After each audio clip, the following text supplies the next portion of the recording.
just a quick preface here. This interview took place 12 days ago now, so any reference in this interview to Logan Paul or Logan Paul controversy is in reference to the events that transpired around the first of the year, the Japanese forests, not at all referencing the more recent Logan Paul controversy and subsequent demonetization of his channel.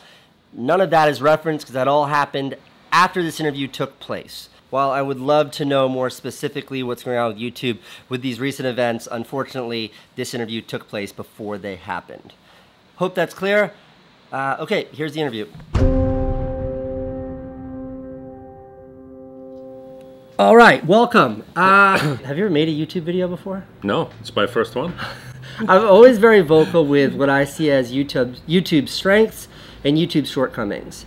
And as around Christmas and New Year's, when all the Logan Paul stuff was going down and there was a lot of criticism of YouTube's PR and everything else, I emailed Robert here and said, why not use the platform as a way to communicate YouTube's positions on these things and its outlook for the future?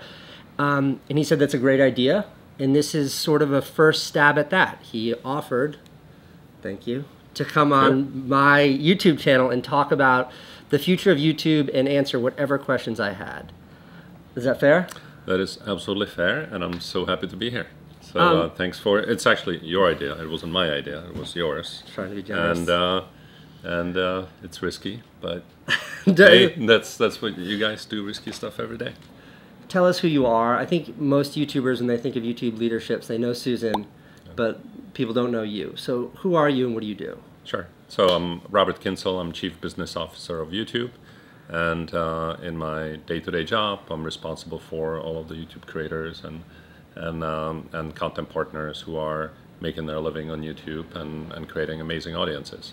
So all of your problems are my problems. All of your wins are my wins. So we are tied at the hips, and I just love what I do. I think most people's questions have to do with the Logan Paul controversy because it's still very, very fresh. Mm-hmm. And to lead that off, I'm curious, what's it like for you, and then what's it like inside of YouTube when something like that or any of the previous controversies happen? Is there a protocol in place? Yeah, I mean, we have, depending on the severity of the issue at hand, we have escalation processes that take place. And we're looking at how this works against the guidelines, the community guidelines that we have set on YouTube, which really help operate an open platform like ours. There's quite a lot of work that goes on behind the scenes that the rest of the world doesn't see. How did it land on the homepage? I think you have there are no simple answers to that, except that there was a lot of interest in that video. There were a lot of searches for it all around the world on YouTube, and it ended up there. I think it was 9 days between it happening and you guys responding to it. How do you do better? So we actually we had a press reply the next day within in less than 24 hours, but our social response was delayed. And so what we were working on is we were trying to formulate our response, and of course, with Logan and a lot of his projects for original productions, there are hundreds of people involved, people whose paychecks depend on it. So we don't want to make a rash decision that impacts so many people's livelihood. It's not just Logan; it's many other people across multiple projects. However, we do want to be much faster. We're looking at those processes, and we want to be much more active. There was a line in that statement you guys put out on social that said, we'll have more to share soon on the steps we're taking to ensure a video like this is never circulated again. And I think that line, a video like this, had a lot of the community questioning what that means. And this is a bigger question, which is, how do you balance kind of being the thought police, saying this is okay and this is not, versus free speech, which is what YouTube has stood for so much so. And you're hitting the nail on the head, which this is one of the hardest things. Scaling openness, developing standards, making sure that users feel safe, creators feel safe, and advertisers feel safe. Obviously, this video was not something that, and I don't think anyone is proud to be associated with. But we think that the more we develop our community guidelines, the more we hone them and develop our standards along those lines, we think we can get there. Culture, Yep. YouTube culture. I've noticed sort of in the last year plus, drama would be the descriptor I'd use to really drive the culture of YouTube.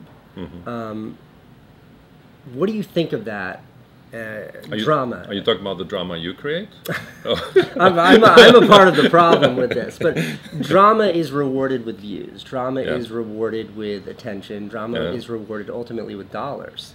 And I think a lot of that is what eventually sort of metastasized into the kind of sensationalist content that let things like the Logan Paul controversy happen. Yeah. How does YouTube affect culture to I'm talking about the incentives and disincentives for that. We're thinking very deeply and every single day now on how do we create the right incentives and disincentives for creators to do the right thing on YouTube. And that means a lot of different things. That means do the right things for advertisers, do the right things for their users, for the platform organically, and not chase sensationalism, not chase views for the sake of views, not use drama for the sake of views, and not use drama at our expense for the sake of views. Right? So what's at heart for us is that we deeply care about the creator ecosystem. That's my job.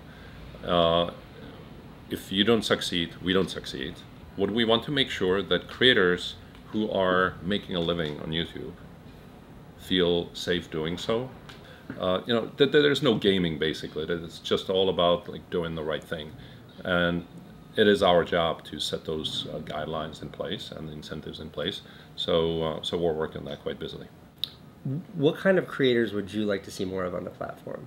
Are you talking about me personally, or I mean more to the bigger question of culture? Like, what would you love to see ultimately as kind of the defining creator movement on the platform, and how would YouTube foster the kind of relationships needed to enable? I personally like a lot of news-related content on YouTube.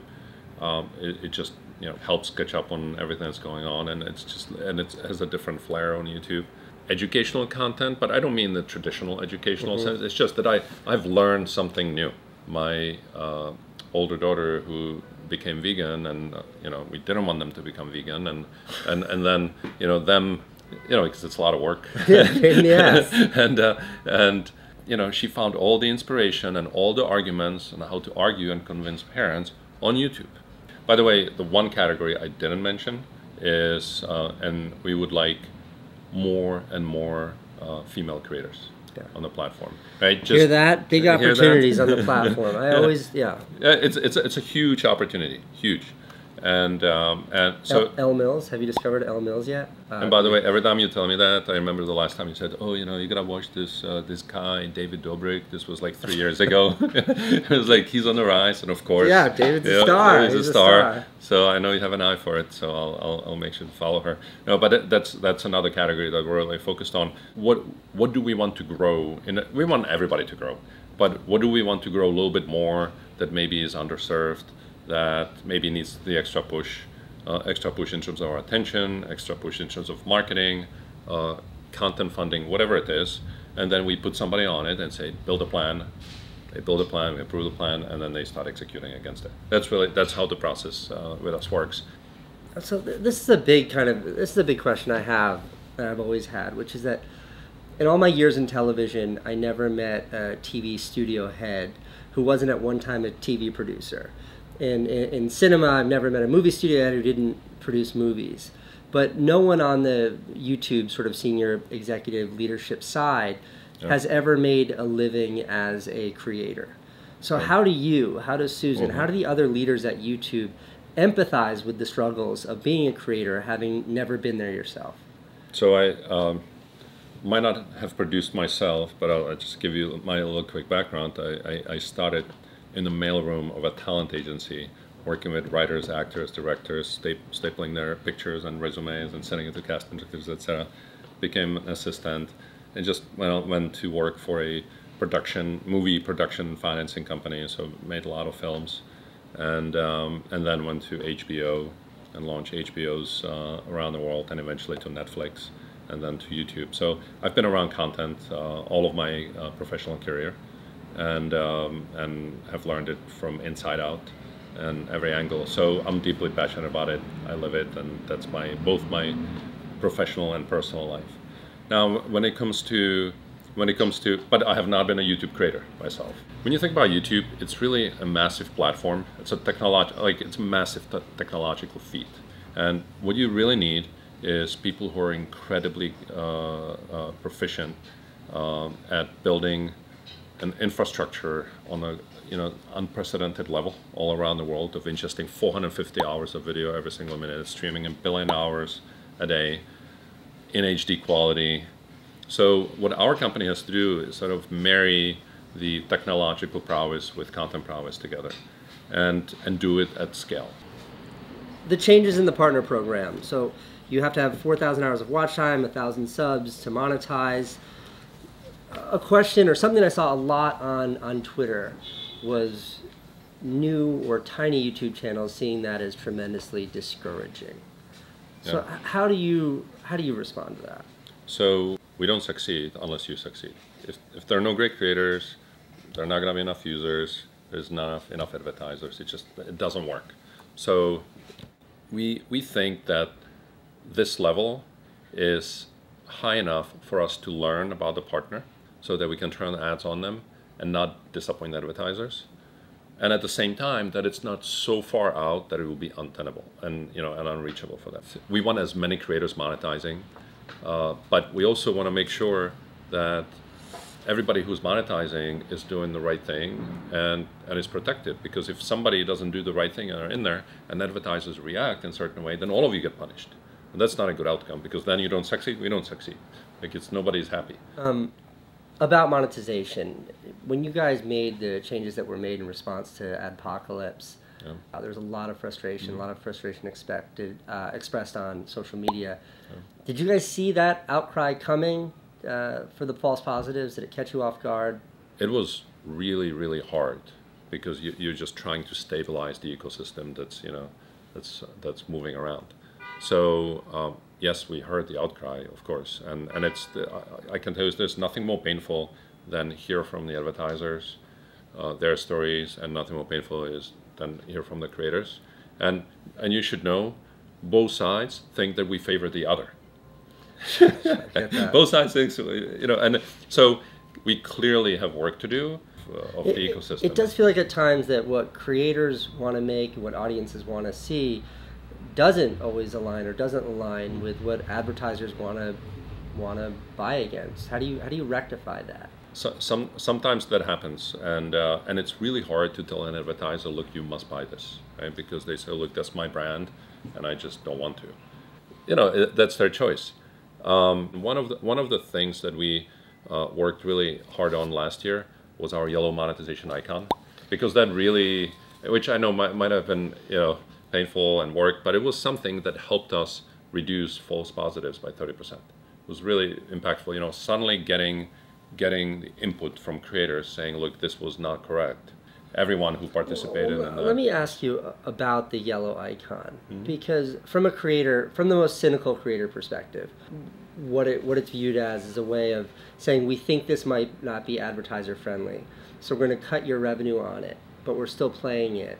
So it's costing you the creator money while we figure this out. And I think that I as a creator found that very insulting. I found that very upsetting. Why do I have to take your algorithm's mistake? Why does it have to cost me money? How does YouTube address something like that at the kind of scale that? Yeah, I remember you calling on this issue. I think it was maybe October or somewhere there. Yeah. And that's when we started to think about let's tell creators that they shouldn't publish them yet, have them unlisted. It gets reviewed, it's scanned, and then they won't go through the volatility. So that has worked. As a creator, it feels like there's a lot of tension between the creator community and YouTube as a company. Is that felt? Do you think it's a fair statement? Is that felt within YouTube as a company? I wouldn't want to call it tension because it would imply that we're on opposite sides somehow, and we're not. Like we're on the same side. The thing that we have struggled with, and you've told that to me multiple times, is communication. And you should know that we try so hard to communicate with creators, and it's always so disheartening. But like we want the feedback to keep on coming, but it's disheartening to hear that it's not cutting through. But you should know that we don't see it as tension. We see it as if people are not happy, we have a problem, we're on the same side, we need to figure out how to fix it. Well, let me end then with this question. This is more of a prompt than a question, but I think that YouTube's never been good at saying, here's what matters to us, here's what we stand for, and here's what to expect from us.